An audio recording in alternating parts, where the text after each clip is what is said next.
Hello shining stars, आप लोग कैसे हैं? आई होप आप सभी लोग काफ़ी अच्छे होंगे, स्वस्थ होंगे और मज़े में होंगे। तो आज हम लोग शुरू करने वाले हैं atom and molecule and this is your Diksha Dubey दीदी। और आप अपनी 9th क्लास की पूरी जर्नी मेरे साथ तय कर सकते हैं। तो चलिए शुरू करते हैं। सबसे पहले चलिए हेडिंग का मतलब जानते हैं, और हेडिंग का मतलब जानने के लिए हमें ये चैप्टर पढ़ना होगा। तो चलिए चैप्टर को पढ़ते हैं जिससे हम हेडिंग को भी अच्छे से जान सकें। सबसे पहले है यहाँ पे हमें दिया हुआ है एक फिलोसोफर के बारे में, Indian philosopher that is Maharshi Kannada postulated that if we go on dividing matter padarth, we shall get smaller and smaller particle. Ultimately a stage will come when we shall come across the smallest particle beyond which further division will not be possible. इनका मानना ये था कि जब हम matter को divide करेंगे, matter को हम लोग हिंदी में क्या कहते हैं, पदार्थ, जब हम लोग पदार्थ को डिवाइड करने चलेंगे तो एक ऐसी स्टेज आएगी जब जो मैटर होगा वो डिवाइजिबल नहीं होगा, और उसी स्टेट को हम बोलते हैं परमाणु। ठीक है, तो इस स्टेट को हम बोलते हैं परमाणु। फिर उसके बाद एक और साइंटिस्ट का नाम है, वो भी आपको काफ़ी इंपॉर्टेंटली याद रखना है, but the most important name is महर्षि कन्नड़। ये आपसे क्वेश्चन पूछा जा सकता है। इनका भी नाम इम्पॉर्टेंट है, क्या पता आपके एग्जामिनर का मूड सन का और आपको ये भी डाल दिया। ठीक है, तो लेकिन फिर भी आपको इसको भी याद करना है। ठीक है, फिर कुछ एंशियंट ग्रीक फिलोसोफर्स का नाम दिया गया है, ये भी आप याद कर लीजिएगा। इन्होंने भी सेम थ्योरी दी, बट इन्होंने इंग्लिश में बोला उस चीज़ को, मतलब इसीलिए इन्होंने इसमें क्या रखा है कि अराउंड द सेम एरा, उसी समय पर जो एंशियंट ग्रीक फिलोसोफर्स थे उनको भी यही जो चीज़ थी उन्होंने भी ऑब्जर्व करी कि जब हम लोग मैटर को डिवाइड करने जाएंगे तो एक ऐसी स्टेज आएगी जब मैटर नहीं डिविजिबल हो पा रहा होगा। उस स्टेज को इन लोगों ने एटम कहा। उस पार्टिकल को that is not further divisible, उसको इन लोगों ने एटम कहा। ठीक है, फिर उसके बाद हमारे पास में एक लॉ आता है that is very much important, that is law of chemical combination, कि हमारा कोई भी मैटर किस प्रकार कंबाइन करता है वो बताने के लिए ये कौन से दो साइंटिस्ट आए, लवॉइजर एंड जोसेफ एल प्राउस्ट। ये दो साइंटिस्ट के नेम भी आपसे पूछे जा सकते हैं। एक चीज़ याद रखना, जो मैं आपको साइंटिस्ट के नेम बता रही हूँ आपको अपनी भी एनसीईआरटी में साथ के साथ ही अंडरलाइन करना है, क्योंकि जो भी मैं आपको बात बता रही हूँ उसमें से ही पेपर बनेगा। ठीक है, और पेपर लीक जैसा तो कुछ नहीं होता। Law of conservation of mass, फिर उसके बाद ये जो केमिकल कॉम्बिनेशन, जो लॉ ऑफ केमिकल कॉम्बिनेशन है उसमें दो लॉ आते हैं। सबसे पहला लॉ तो होता है law of conservation of mass. Mass can neither be created और नॉर बी डिस्ट्रॉयड, मतलब जो मास होता है वो कभी भी डिस्ट्रॉय नहीं होता, ना तो हम कभी बना सकते हैं मास को। तो मैंने जो पहला चैप्टर है उसमें आपको बताया था what is the meaning of mass. ठीक है, तो आपको अगर इसमें जानना है तो आपको पहला चैप्टर भी देखना पड़ेगा मेरा, तब जाके आपका जो बेसिक्स होगा वो क्लियर होगा, जिससे आप इसको और अच्छी प्रकार से समझ पाएंगे। ठीक है, तो चलिए मैं ये जो डेफिनेशन है law of mass of conservation की, mass can neither be created nor be destroyed, ये मेरे को भी याद हो गई है, बिकॉज 9th क्लास में हमें इसको पूरी तरीके से याद करके जाना होता है, लाइन बाय लाइन, तभी आपको मार्क्स मिलेंगे। अगर आप अपने से कुछ भी इसमें जो डेफिनेशंस हैं, जो कि लॉज गिवन है, लॉ में अगर आप अपने आप से कोई भी वर्ड डालते हैं तो शायद आपको मार्क्स ना भी मिले। ठीक है, इसलिए आपको एनसीईआरटी के ही लॉज को लिख के आना है। ओके, फिर उसके बाद आता है हमारा next that is law of constant proportion. ठीक है, तो what is law of constant proportion? Lavoisier along with other scientists noted that many compounds were composed of two or more elements and each such compound had the same element in the same proportion. इसमें क्या कहा गया है, जिसे मैं आपको example लेके बताती हूँ। एक एग्जाम्पल दैट इज वाटर का एग्जाम्पल। तो let me know in comment कि किस किस के स्कूल में इस एग्जाम्पल को यूज़ किया गया है, क्योंकि यही एक बेसिक सा एग्जाम्पल है जो हर टीचर यूज़ करता है। मेरे भी क्लास में यही एग्जाम्पल यूज़ किया गया था जब मैं आपकी क्लास में थी। तो इसमें हम एग्जाम्पल है वाटर का। वाटर में आप देखेंगे in a compound such as water the ratio of mass of hydrogen to the mass of oxygen is always 1:8। आप कहीं पे भी किसी भी सोर्स से वाटर ले लीजिए, इर्रिस्पेक्टिव ऑफ सोर्स, आप देखेंगे जो उसमें हाइड्रोजन और जो ऑक्सीजन का रेशियो होता है बाय मास वो 1:8 होता है। ठीक है, इसी प्रकार अगर आप अमोनिया को देखेंगे, नाइट्रोजन और हाइड्रोजन का भी रेशियो फिक्स्ड होता है 4:10:3। तो आपको ये दोनों रेशियो बिल्कुल इंपॉर्टेंटली याद रहने चाहिए मुजुबानी, बिकॉज ये भी क्वेश्चन आ जाता है। देन उसके बाद हमारे पास बहुत important theory that is John Dalton theory. John Dalton theory is basically nothing but it is in combination of Lavoisier and J Proust theory. ये कॉम्बिनेशन है दोनों थ्योरीज का, बट इन्होंने एकाक जो है खुद से भी इसमें थ्योरी डाल दी है और इसी को बोला गया डेल्टन्स एटॉमिक थ्योरी। और बेटा जी ये आपका पूरा का पूरा 5 मार्क्स में बनता है जॉन डेल्टन एटॉमिक थ्योरी, तो आपको इसको पूरा अच्छी तरीके से लर्न करके जाना है। ठीक है, all matter is made up of very tiny particles. अभी हमने वही देखा था, जो बिल्डिंग ब्लॉक होता है उसको ही हम एटम बोलते हैं, वही सेम बात बोली गई है बट इन्होंने अपनी लैंग्वेज में बोली है। ठीक है, तो आपको लैंग्वेज बाय लैंग्वेज ही वहाँ पे लिख के आना है। एटम आर इंडिविजुअल पार्टिकल, मतलब हम इसको डिवाइड नहीं कर सकते। ठीक है, और ना तो which can not be created, इसको हम एटम को क्रिएट भी नहीं कर सकते और ना तो खुद इसको बना सकते हैं या फिर इसको बिगाड़ सकते हैं। ठीक है, ये तो हमारा फर्स्ट लॉ ही हो गया है ना, तो सेकेंड वाली डेफिनेशन तो आपको इजीली याद हो गई। Atom of a given element are identical in mass and chemical properties. आप अगर किसी भी दो एलिमेंट्स को लेंगे, एलिमेंट्स देखो क्या होता है एलिमेंट्स मतलब कि ऐसे कुछ सब्सटेंस जो हमें पूरे अर्थ पे मिलते हैं। अब अगर ऐसे दो मतलब सिंपलेस्ट एलिमेंट्स को आप लेंगे तो दोनों एलिमेंट्स के अगर आप छोटे छोटे सैंपल्स निकालेंगे तो उन दोनों में आप देखेंगे कि अलग अलग एटम्स हैं। ठीक है, उनकी अलग अलग प्रॉपर्टीज होंगी, उनके अलग अलग एटॉमिक मास होंगे जो हम अभी आगे पढ़ने वाले हैं। यही चीज़ आपको आगे वाली स्टेटमेंट में भी कही गई है। फिर उसके बाद ये जो अभी हम लोगों ने लॉ ऑफ कांस्टेंट प्रोपोर्शन पढ़ा वही सेम चीज़ चेप दी है ना। फिर उसके बाद the relative number and the kind of atom are constant in a given compound, ये वही चीज़ है। ठीक है, ये हमारे पास इतना है। देन उसके बाद व्हाट इज एन एटम, भाई हमने अभी बताया एटम, पता ही लग गया होगा एटम क्या होता है, वेरी स्मॉल पार्टिकल। ठीक है, बस यही बोला गया है। और हमें फिर उसके बाद रिलेटिव साइज बताया गया है। ये रिलेटिव साइज क्या पता अगर आपके एग्जामिनर का मूड खराब हो तो ये भी डाल सकता है, वैसे कम चांसेस है बट क्या पता डाल दे, इसलिए फॉर द सेफ साइड आप इसको भी याद कर लीजिएगा। फिर ये हम लोगों को एक फ़ोटो दिखाई गई है, प्यारी सी इमेज, किसकी, सिलिकॉन एलिमेंट की। उसका एक सिलिकॉन का एक हमारे पास में शीट है और उसमें छोटे छोटे एटम्स को दिखाने की कोशिश करी गई है ताकि हमारे बच्चे इजीली विजुलाइज कर पाए। ठीक है, फिर उसके बाद डेल्टन्स जी को अभी भी शांति नहीं मिली, अभी भी उनका चैन सुकून नहीं मतलब मिला उनको, तो इसीलिए उन्होंने सिलेबस बढ़ाने के लिए आप लोगों के लिए और भी जो थ्योरी थी वो ले आई। मतलब उन्होंने एटम्स ऑफ एन एलिमेंट को सिंबलाइज करने के लिए कुछ सिंबल्स बनाए, जैसे हाइड्रोजन के लिए ये सिंबल था, फॉस्फोरस के लिए, कॉपर के लिए ये, गोल्ड के लिए ये, कार्बन के लिए ये, सल्फर के लिए और ये सारे ऐसे ही। ठीक है, तो आपको इन सिंबल्स को भी ध्यान से अच्छे तरीके से देख के जाना है, बिकॉज क्या पता ये सिंबल दे दिया जाए और आपसे पूछ लिया जाए कि ये किसका सिंबल है अकॉर्डिंग टू डेल्टन। ठीक है, ब्रिजलियस सजेस्टेड, अब ये जो ब्रिजलियस है ना ये आपको 11th में भी पीछा नहीं छोड़ने वाला। ठीक है, तो इसलिए अभी इसे निपट लो। इन्होंने ये कहा कि हम ये कर सकते हैं कि जो एलिमेंट होता है, हाइड्रोजन है जैसे, उसका जो पहला लेटर है उससे हम लोग नाम रख सकते हैं।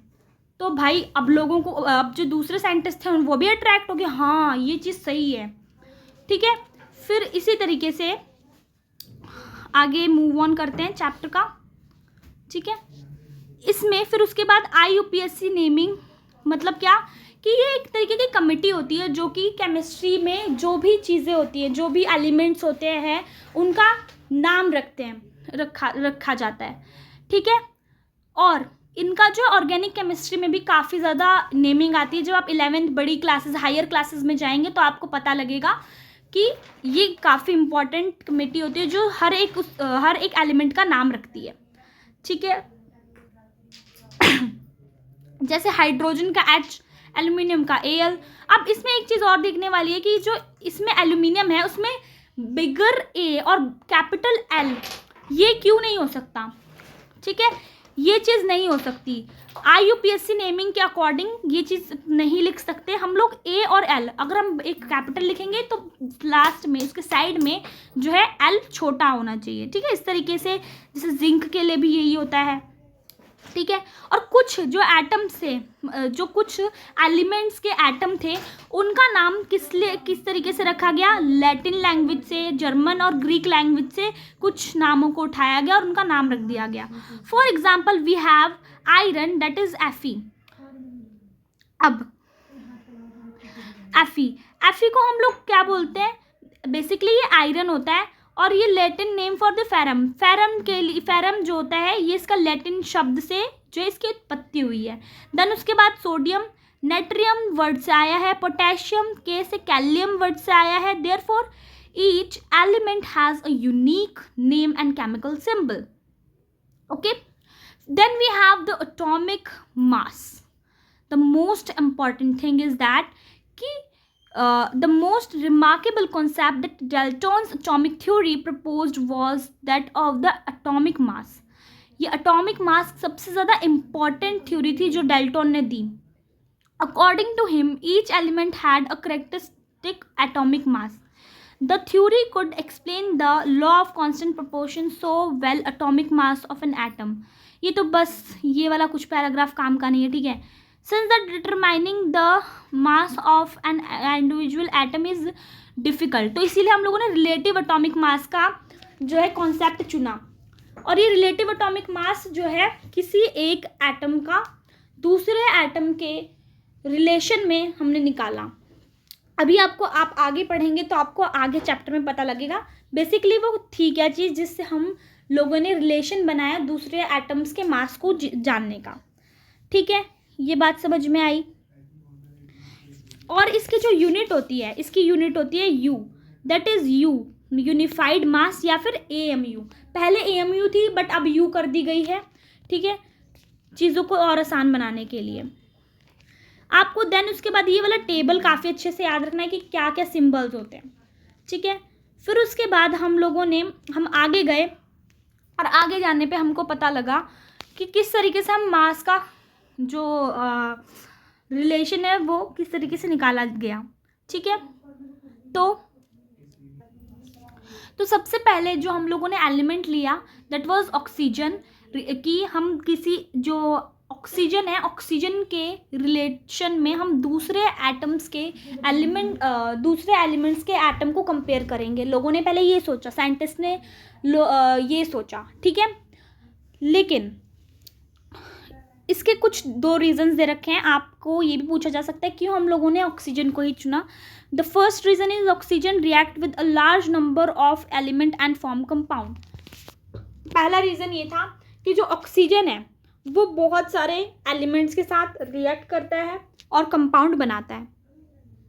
The atomic mass unit gave masses of most of the element as whole number. अब होल नंबर मतलब क्या, मतलब कि जब हम लोगों ने देखो रिलेटिव का मतलब मैं क्या बोलना चाह रही हूँ, जैसे कि आप हो और एक बंदा है, आप मान लो लेट से 30 किलो के हो और एक बंदा है 60 किलो का, ठीक है। तो ऐसे बोल दिया जाएगा जो पर्सन ए के पास जो वेट है वो 30 है और पर्सन बी के पास वेट 60 है। तो ये बोला जाएगा जो पर्सन ए है उसके पास जो वेट है वो 1/2 है पर्सन बी के, ठीक है, ये बोला जाएगा, ठीक है। तो इसी तरीके से ये ऑक्सीजन का भी हम लोगों ने चुना। फिर उसके बाद हम लोगों ने कार्बन 12 आइसोटोप। अब आइसोटोप ना आपको आगे जाके पता लगेगा आगे चैप्टर्स में, तो अभी के लिए हम इसको छोड़ते हैं, आगे चैप्टर्स में मैं आपको बताऊंगी। लेकिन उसके लिए आपको मेरी आगे की भी वीडियोस देखनी पड़ेगी, ठीक है। 1 atomic mass unit is a mass unit equal to exactly 1/12 of the mass of one atom of carbon-12। इसमें क्या कहा गया है, एक AMU जो है वो एग्जैक्टली एक 1/12 हिस्सा है कार्बन-12 का, ठीक है। ये हम लोगों ने जो यूनिट है उसको ली, ठीक है, ये यूनिट ली हम लोगों ने। और ये आप लोगों को खरबूजे वाला एग्जाम्पल इतना इम्पोर्टेंट है नहीं, आई होप आपको ऐसे ही समझ में आ गया होगा, ठीक है। तो अब हम लोगों को how do atom exist, atom किस तरीके से एग्जिस्ट करते हैं। जो एटम होता है ना वो बिल्कुल भी मतलब इंडिपेंडेंटली एग्जिस्ट नहीं करता, वो एक कोई मॉलिक्यूल या फिर आयन बन के ही एग्जिस्ट करता है, ठीक है। जैसे आप लोग हैं, आप लोग अकेले लोनली अपने लाइफ में नहीं रह सकते, आपको किसी की ज़रूरत होती है, जैसे आपके पेरेंट्स हो गए, जैसे आपके भाई बहन हो गए। तो इसी तरीके से जो एटम्स होते हैं वो भी अपना बॉन्ड बना के एक प्यारा सा मॉलिक्यूल फॉर्म कर लेते हैं, ठीक है। और ये किस तरीके से बनता है, ये कुछ अट्रैक्टिव फोर्स होती हैं। A molecule can be defined as the smallest particle of an element और a compound that is capable of an independent existence and shown all the properties of that substance, ठीक है। ये बात समझ में आ गई, चलो फिर भी एक्सप्लेन कर देती हूँ। एक मॉलिक्यूल एक सबसे छोटी यूनिट है जो कि इंडिपेंडेंटली एग्जिस्ट कर पाती, ठीक है। फिर atom of the same element और of different element can join together to form a molecule, वही सेम बात दोबारा रिपीटेटिव, ठीक है। बात समझ में आई। The next topic is molecule of element.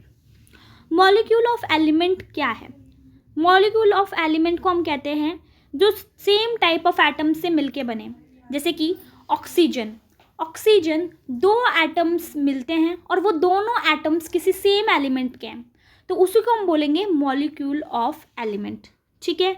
दूसरा एग्जाम्पल है आर्गन, फिर है ओजोन एंड अब फिर उसके बाद एक और टर्म है डेट इज एटॉमिसिटी, जो हमको जाननी है। एटॉमिसिटी क्या होता है, एटॉमिसिटी होता है the number of atom that are involved in forming an compound और an molecule of same element, ठीक है।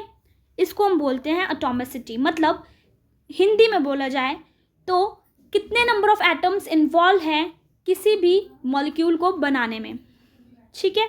देन उसके बाद इसी तरीके से हमको कुछ एग्जाम्पल्स दे रखे हैं और उसकी एटॉमिसिटी दे रखी है। जैसे आर्गन की एटॉमिसिटी होती है मोनो एटॉमिक होता है वो, और ऑक्सीजन डायटॉमिक होता है, हाइड्रोजन भी डायटॉमिक होता है, ठीक है। फिर उसके बाद molecule of compound. Molecule of compound मतलब इसके अंदर हेट्रो एटम्स इन्वॉल्व होते हैं। हेट्रो एटम मतलब किसी भी एलिमेंट के दो एटम्स, ठीक है। वो कोई भी 2 एलिमेंट्स हो सकते हैं जिनके एटम्स हों। जैसे कि हम एग्जांपल ले सकते हैं H2O का, इसमें 2 एटम्स इन्वॉल्व हैं ऑफ डिफरेंट एलिमेंट्स, ठीक है।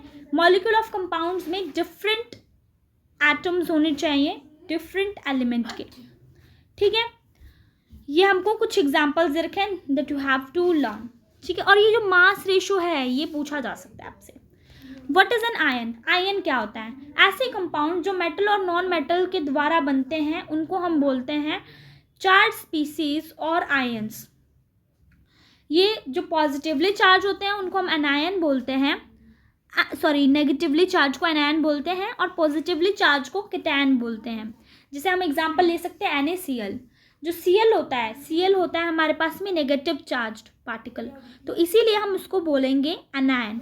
और Na होता है पॉजिटिवली, तो उसको हम बोलेंगे कैटायन। ओके, आई होप यह समझ में आया होगा आपको।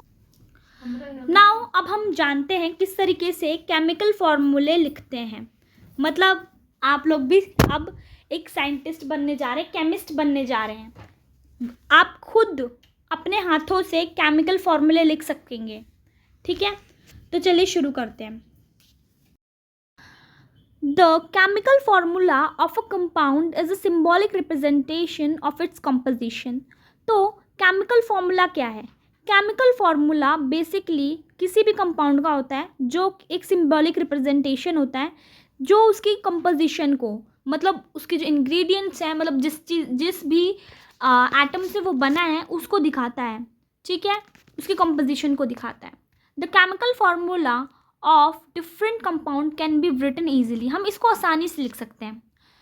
एंड लर्न द सिंबल, देखो ये चीज़ आपको इंपॉर्टेंटली याद रखनी है कि आपको लेकिन ये चीज़ याद रखनी होगी कि इनके सिंबल्स क्या हैं और इनके नेम क्या हैं, तभी आप लिख पाएंगे। फिर उसके बाद हम लोगों को एक इम्पॉर्टेंट डेफिनेशन दी गई है, दैट इज़ वैलेंसी की। तो वैलेंसी क्या होती है? Basically it is an combining power और कैपेसिटी ऑफ एन एलिमेंट, मतलब कि कंबाइन होने की जो कैपेसिटी होती है, जो चाहत होती है, उसी को हम बोलते हैं valency. Valency can be use to find out how the atom of an element will combine with the atoms of another element to form a chemical compound. मतलब वैलेंसी हमको ये बताती है कि कोई एलिमेंट, कोई एटम किसी एलिमेंट का किस तरीके से दूसरे एलिमेंट के एटम से कंबाइन होके कोई कंपाउंड बनाएगा, ठीक है। The valency of the atom can be through, अब देखो इसको ना मैं आपको इजीली समझाती हूँ, ठीक है, इसमें लाइन में नहीं जाते हैं अभी के लिए, सिंपल से समझते हैं। इसमें ये कहा गया है कि हमें एक एग्जाम्पल समझाया गया है, जैसे अब जो ह्यूमन बींग्स होते हैं उनके पास 2 हाथ होते हैं, ठीक है, तो मतलब वो किसी भी चीज़ को 2 हाथों से पकड़ सकते हैं। बट अगर हम ऑक्टोपस की बात करें तो उसके पास 5 हाथ होते हैं, तो मतलब उसके पास 8 हाथ होते हैं, तो वो 8 चीज़ों को पकड़ सकती है। तो इसी तरीके से 8 चीज़ों को पकड़ सकती है, तो इसी तरीके से वो 8 चीज़ों से कंबाइन हो पाई, और जो ह्यूमंस हैं वो सिर्फ 2 चीज़ कंबाइन हो पाए। तो इसी को हम लोगों ने वैलेंसी से रिलेट किया है। तो आप सभी को इनकी वैलेंसी याद होनी चाहिए, जो आप लोगों को इसमें चार्ट दे रखा है, ठीक है। अब जो आगे का चैप्टर है, जो आपका नेक्स्ट चैप्टर है, उसमें आप लोगों को बताया जाएगा कि बेसिकली ये वैलेंसी में और डीप जाएंगे हम लोग, और जानेंगे कि इलेक्ट्रिक कॉन्फ़िगरेशन क्या होता है, इलेक्ट्रॉनिक कॉन्फ़िगरेशन क्या होती है, और चीज़ें क्या क्या होती हैं।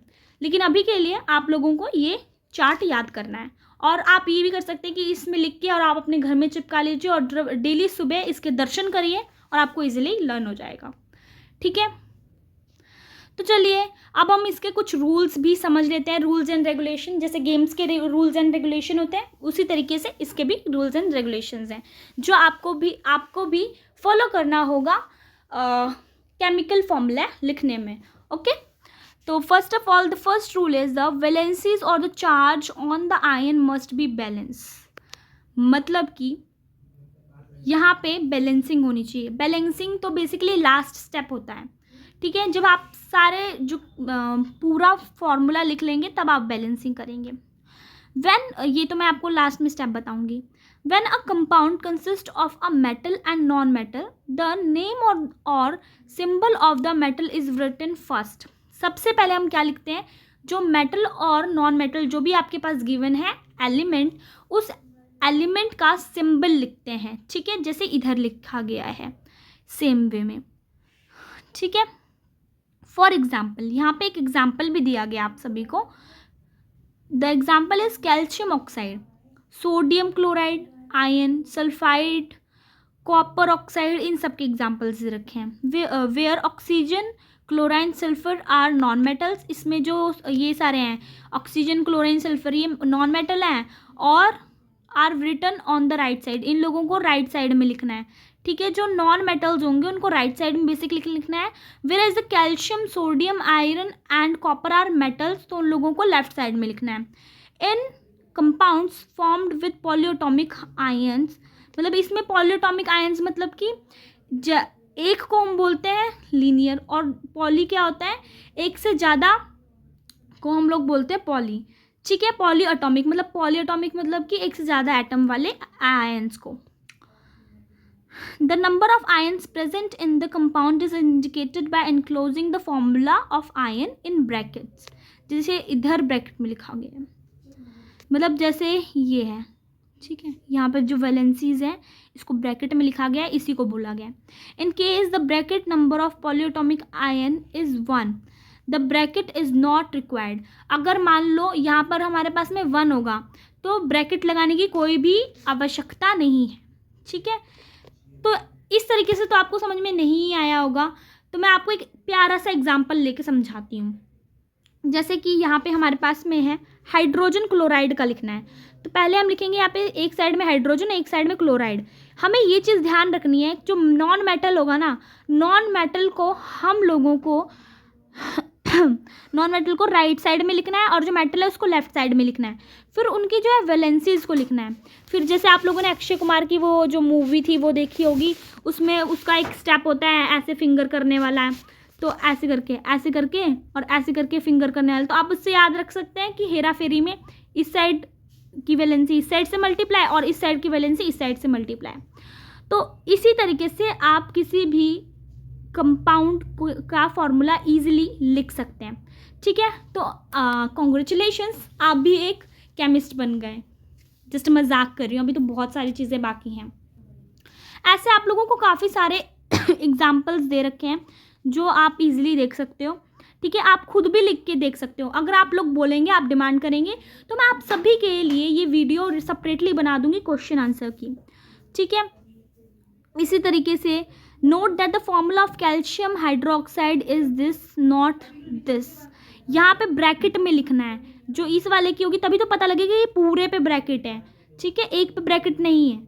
ये समझ में आई? We use some ions in formula. Here the bracket around OH with a subscript. ये सबस्क्रिप्ट छोड़ो यार, तुम्हें मैंने समझा दिया ना, बस ये चीज़ याद रखना। यही मेन मंत्र है जो आपको याद रखना है। फिर उसके बाद है मॉलिक्यूलर मास। मॉलिक्यूलर मास क्या होता है? मॉलिक्यूल का मास ही होगा ना दीदी, आप कैसी बात कर रहे हो? मॉलिक्यूलर मास तो यही होता है। तो मॉलिक्यूलर मास मतलब कि हम लोगों को कुछ नहीं देखना होता है। We discuss the concept of atomic mass. अब हम लोगों ने पहले एटॉमिक मास देखा ना, अब जो एटम्स होंगे ना मॉलिक्यूल में, उन सबके मास को जोड़ देना है तो आपको मॉलिक्यूलर मास मिल जाएगा। ठीक है, the molecular mass of the substance is the sum of atomic masses of all the atom in the molecule of different substances. It is therefore the relative atomic mass of a molecule. वही same चीज़ जो मैंने आपको बताई है। तो इसी के साथ a class definition that is formula unit mass, ये आपके एग्जाम में आएगा, तो ये आपको पता रहना चाहिए।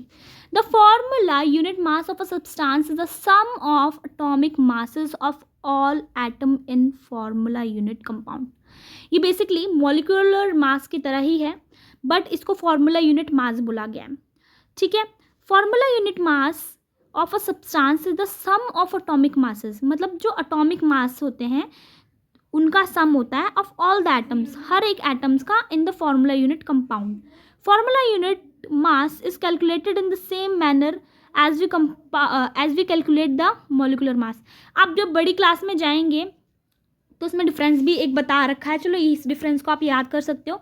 The only difference is that we use the word formula unit mass for those substance constituent particle are ions. देखो, फॉर्मूला यूनिट मास में हम आयंस का जो क्या नाम है, इसमें आयंस वर्ड यूज़ करते हैं और उस वाले में हम आयंस नहीं, जो एटम्स हैं उनका यूज़ करते हैं। जैसे कि इसमें एक एग्जांपल दे रखा है CaCl2 का। ठीक है, एटॉमिक मास ऑफ Ca और एटॉमिक मास ऑफ क्लोराइन, ये जोड़ दिया, हमारे पास आ गया। बहुत सिंपल चैप्टर है। इसी के साथ कॉन्ग्रेचुलेशंस, आधे घंटे में आप लोगों ने डिटेल्ड एक्सप्लेनेशन विद साक्षी दीदी कर ली है। Thank you so much for giving your patience. आप सभी को best of luck for your exams. Thank you so much, bye bye, take care, bye bye my shining stars.